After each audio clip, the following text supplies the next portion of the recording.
समस्त श्रोता लोकनिके अर्चना झाके कोटि कोटि नमन। और हम जे एकटा मंत्र और कथा एहिसँ पहिने सुनेने छलहुँ बरसाइतके उपलक्ष्यमे, ताहिसँ सम्बन्धित बहुत लोक सबके हमरा फोन आयल, बहुत सब डिमांड केलखिन जे मधुश्रावणी कथाके बारेमे हम किछु विशेष अहाँ सबके सुनाबी। तऽ उम्मीद करै छी जे हम जे कथा कहि रहल छी या जे ओरियान कहि रहल छी, जे पंचमीके ओरियान होइ छै, जे मधुश्रावणीके ओरियान होइ छै, या जे बाकी दिनके कथा होइ छै, ओकरा अलग अलग एपिसोडमे कहैके प्रयास करब और उम्मीद अछि अहाँ सबके एकर लाभ अवश्य भेटत। तऽ हम सुनाबऽ जा रहल छी जे पंचमी दिन की होइ छै। पंचमीसँ एक दिन पहिने पंचमीके ओरियान शुरू भऽ जाइ छै। तऽ पंचमीसँ एक दिन पहिने लड़कीके सासुरसँ, चूँकि पहिने समयमे एहन छलै जे लड़कीके दुरागमन 2.5 साल 3 साल 5 सालमे होइ छलै, तऽ लड़की बिआह कऽ कऽ घरेमे रहि जाइ छलखिन। लेकिन आब किछु परिस्थिति बदलि गेल छै। तत्पश्चातो एहिमे कहल जाइ छै जे किछु होइ छै सब सामग्री सासुरेके होइ छै और सासुरेके अएबाक चाही। तऽ पंचमीसँ एक दिन पहिने एकर ओरियान होइ छै और ओकर ओरियानमे सासुरमे नाग नागिन बनायल जाइ छथिन माटिके, गौरी बनायल जाइ छथिन और एकटा डालीमे फूल लोढ़ल जाइ छै विषहाराके लेल।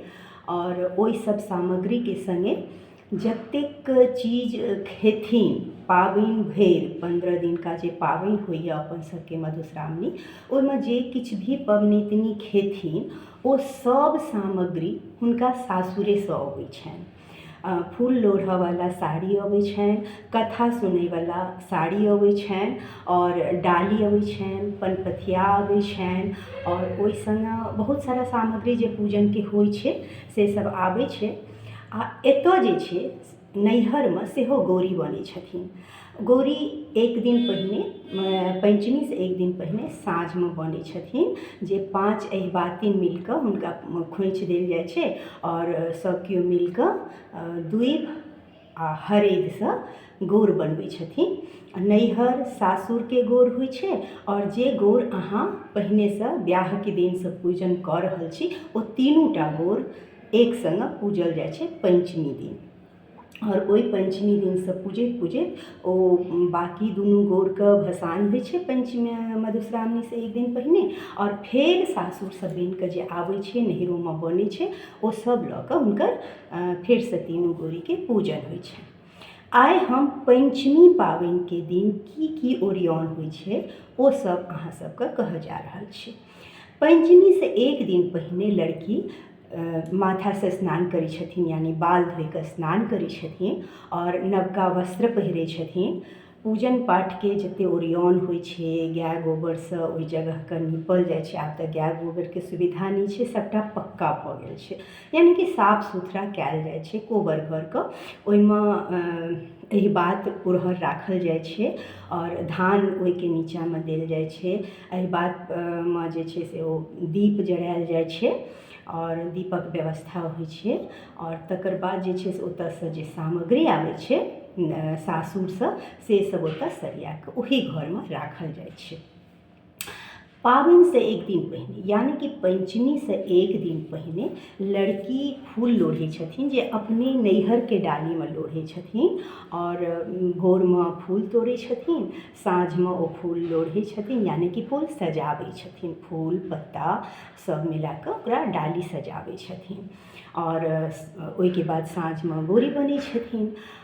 अगिला दिन नहा सुना कऽ पबनैतिनी बैसै छथिन और अरिपन पड़ै छै। अपना सबके अरिपन तऽ किछु विशेष होइए। पिठारक अरिपन देल जाइ छै, नाग नागिनके आकृति बनायल जाइ छै, ओहिपर 5टा केराक पात, 5टा मेनाक पात ई सब राखल जाइ छै आ ओहिपर नाग नागिन लिखल जाइ छै। मेनाक पात पर नाग नागिन जे माटिक बनि कऽ आयल अछि नैहरसँ, सासुरसँ आ नैहरमे जे बनायल गेल अछि से ओहिपर राखल जाइ छै। नाग नागिन आ 5टा जे 5 बहिन बिसहारा होइ छथिन सेहो कतहु कतहु राखल जाइ छै, लेकिन सभठाम ई आवश्यक नहि होइ छै।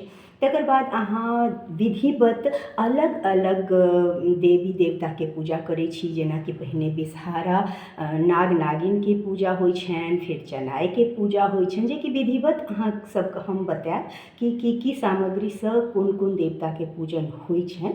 अखन हम केवल ओरियान बता दै छी। तऽ चनाइके पूजाके ओरियान होइ छै। चनाइके पूजा उज्जर फूल आ उज्जर चाननसँ होइ छै।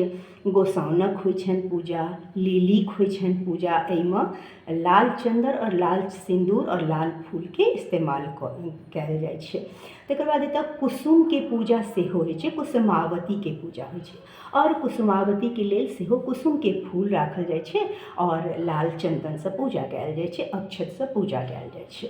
तकर बाद जे महादेवके पूजन होइ छनि, लेकिन एहि सबसँ पहिने नवग्रहके पूजन सेहो होइ छनि। चन्द्रमा, सूर्य, पृथ्वी, वायु सबके पूजा होइ छनि, यानी 9 ग्रहके पूजा होइ छनि, कलशके पूजा होइ छनि। और गौरी और जतऽ गौरी रहथिन ओतऽ महादेव रहथिन, ओतऽ गणेश रहथिन, और इनकर पूजा होइ छनि। तीनू गौर छथिन, नैहर, सासुर आ बिहौती गौर छथिन, ओहि सबके पूजा विधिवत होइ छनि। रङ्ग बिरङ्गके नैवेद्य और पुष्पके ओरियान कयल जाइ छै, और अलग अलग देवताके पूजाके लेल अलग अलग गीत सेहो गायल जाइ छै। तऽ ई किछु गीतो हम जे छै से एहिमे पोस्ट करऽके कोशिश करब। आइ हम एकटा गीत एहि सङ्गे सुना रहल छी, तऽ ई बहुत लम्बा वीडियो भऽ जायत, ताहि दुआरे गीत हम अलगसँ सुना कऽ पोस्ट करब।